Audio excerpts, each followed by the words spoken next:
we want you to realize that things are not going to manifest necessarily from one moment of not being there to suddenly a moment of being there, because you're not going to change your vibrational frequency that quickly.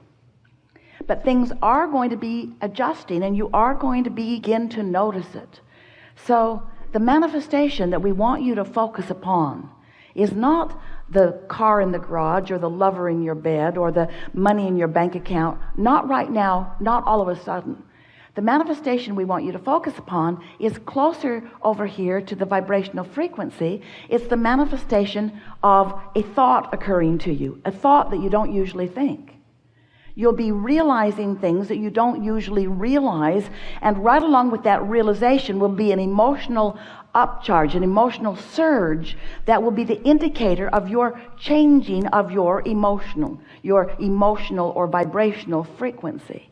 So if for a little while you can let the emotion be what you're going for rather than the full-fledged manifestation. The emotion is going to lead to more thoughts and more thoughts, ideas of rendezvous. You'll start getting impulses of where to go and when to go and who to go with. All kinds of things will begin occurring to you, and these manifestations will blossom into actualized life, into manifestations that others around you can see. It is our absolute promise to you. But if you find the vibration and then you don't maintain it, and you find it and you don't maintain it, and you find it and you don't maintain it, then these manifestations don't come, and that's what makes you feel discouraged. That's what makes you begin to doubt your ability to create your own reality. You let too much of your vibration be about what you're observing instead of about what you are wanting. Which brings us to the most important part of this evolved discussion. We're talking about you creating your own reality, but we want you to understand that if you are living conditionally, where you are so fixated on the conditions of what is right now, the conditions of what is right now will prevent you from ever having the improved version. Because you can't offer a vibration of what is and a vibration of what is coming at the same time. If you're focused upon the absence of something that you want, that's the vibration you're practicing, and it will keep you from realizing the path. Because law of attraction is drawing all cooperative components. It's already been assembled. Your vibrational reality contains everything that you want. You've just got to get in the zone, in the vibe. You've just got to get in the vibrational frequency vicinity so that you can begin realizing. You know how sometimes when you say, I just got the best idea. That's why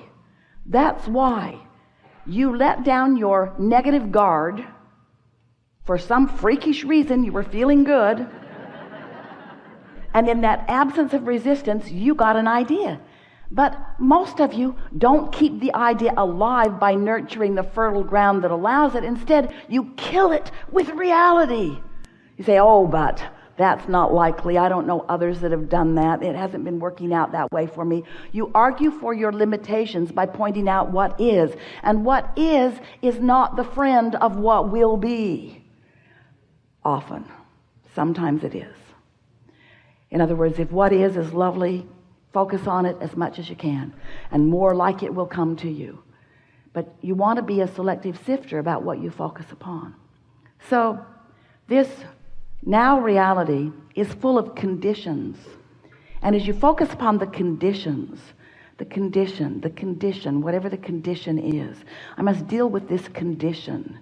Esther twisted her knee, pulling a very heavy suitcase, and it's been bothering her, and she finds herself focusing upon the condition of her knee. Hard not to. It hurts. Hard not to. It's slowing her down. Hard not to focus on it. It is a reality that gets her attention. But what she is realizing is she can hold the sore knee with her indefinitely by giving her attention to it. And so once something is manifested, we know it's not easy to get your attention off of it. But you got to figure out some way to get your attention off. Unwanted or unwanted will remain in your experience. Law of attraction says that it must. So conditions, some of them you want, some of them you don't want. But here's something that will serve you so well as you are beginning to understand the vibrational universe that you live in and the vibrational being that you are. over here is a vibration that we're going to call, in as emphatic way as we can because we want you to remember it evermore, it is an unconditioned. It's an unconditioned. This vibrational reality is an unconditioned. And as you allow yourself to focus in a way that allows this non-physical vortex and your source energy, who is projecting thoughts to you about the path to what you want. Hear this. Your inner being knows where you stand in relationship to everything you want. Doesn't that please you? Your inner being knows where it is and is calling you to it. But you got to be in the vicinity in order to hear the impulses. So if you will just for a little while decide that rather than trying to change the condition so that you can feel better, instead you will ignore the condition and find some way to feel better, which will then cause the condition to change. Can you hear the difference? It is essential to deliberate creation. Focusing upon an unwanted condition sets a vibration that holds it in place. But being unconditional means using your willpower, that's the only way we would use willpower, to focus on something that feels better. There could be 10 subjects in your life that are important to you. And let's say 9 of them are going extremely well. But you could focus on the one thing that isn't going well. And as humans, that's what you usually do because you're trying to find a problem and wrestle it to the ground and kill it. This universe is based upon attraction and inclusion. When you say no to something, you're actually saying yes to the thing you don't want. Yes to something you do want brings it. No to something you don't want brings it.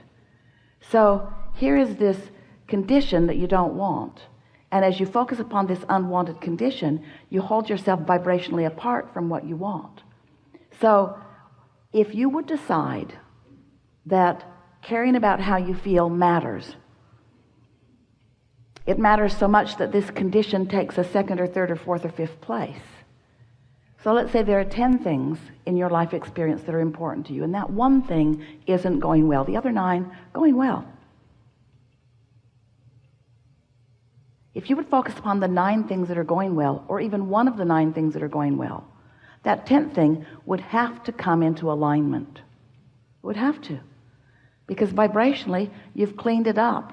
Vibrationally, you're using the 9 things that are going well as your reason for offering your vibration, which means you're now getting impulses about everything else. You're getting impulses about the thing that isn't going well. Let's turn it around. Let's say 9 things are terrible, and 1 thing is going really well. And as you focus upon those 9 things, you feel awful. But as you focus upon the 1 thing that's going well, you feel better. So you focus on it more and more, so you're feeling better more and more. So now the other 9 things are coming into alignment because you're holding yourself in a frequency that allows the solution that you're looking for. The vibration of a solution and the vibration of a problem are completely different frequencies. So what's the point of all of this, Abraham? What's the point of all of this contrast that surrounds us? Well, the contrast causes you to identify what you want. It's really step 1 of the important creative process. If you don't know what you don't want, you can't know what you do want. So step 1 is that discerning and asking process. And that's that rocket of desire that goes into this vortex that your inner being stands and holds and summons to you all the cooperative components. The question is, are you one of the cooperative components? And the answer to that is, if you feel good, yes. If you feel not good, no. You're not being cooperative right now.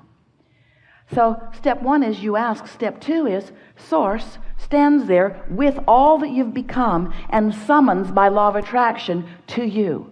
So the path lights up for you. The path of least resistance is very, very bright. Your inner being knows right where all of the steps are. Not just the most direct steps, but the steps that will bring you the most pleasure along the way. And hear this, more important, the most logical step that you will be able to find. So when we talk about the path of least resistance, we want you to understand you are the one who's throwing the resistance on the path. But it's okay. Your inner being still keeps calling you. And the more you get into this place where you are realizing the revelation that is being offered to you, the more that path of least resistance will clear up until in time there won't be resistance that you're tripping over. Ease and flow and fun and full and fast and life. That's how you're supposed to feel, you see. So step 1 is life causes you to ask. Step 2 is Source gathers it all up, holds the frequency of it, and calls you to it constantly. When you ask, it is given. That'd make a really good book. Oh yeah. But the third step is what we're talking about with you. That is, you got to find the frequency. And you got to practice to find it, which means you got to care about how you feel. You got to find the frequency that puts you in that place of realizing, and then you're off and running. There are no limits for you. There is nothing that you cannot be or do or have. If this time-space reality has the wherewithal to inspire within you the desire, this time-space reality has the wherewithal to deliver the full manifested goods. So what we're really talking about is you finding some way to be happy in the interim between the vibrational reality and the fully manifested reality. And don't misunderstand us. Sometimes you do. Sometimes you think, oh yeah, Abraham just wants us to get happy so we don't notice the things that aren't working out for us. But that cannot be, because when you get happy, the things that you want cannot be avoided by you. They have to come, and you will realize them. And oh, what fun it is to consciously define desire and then deliberately tune your frequency by caring about how you feel, and then getting to witness the path unfolding. Such a fun path. After a little while, you'll begin to understand that the journey was what it was all about, that the destination is fleeting. Don't misunderstand. We want you to have all that stuff you want. We want you to have every bit of stuff that you want. We want you to have it. You have come into this leading edge place because manifestation is the leading edge way. We're not trying to talk you out of your manifestations. We're just wanting you to find more joy on your way to them. And so often, the things you want beat you up because you don't have them, and then you feel some sort of discouragement or blame about why you don't. Very clever. Must be my mother's fault. It's usually what you say. I think it's my mother's fault. Should have been different early on, and I would have had a much better go of it. We say, your emotions are here and now. You have control of them here and now. Stop dredging up that old stuff that doesn't apply anymore. All of your power is here and now. It's time for you to cash in your vibrational currency.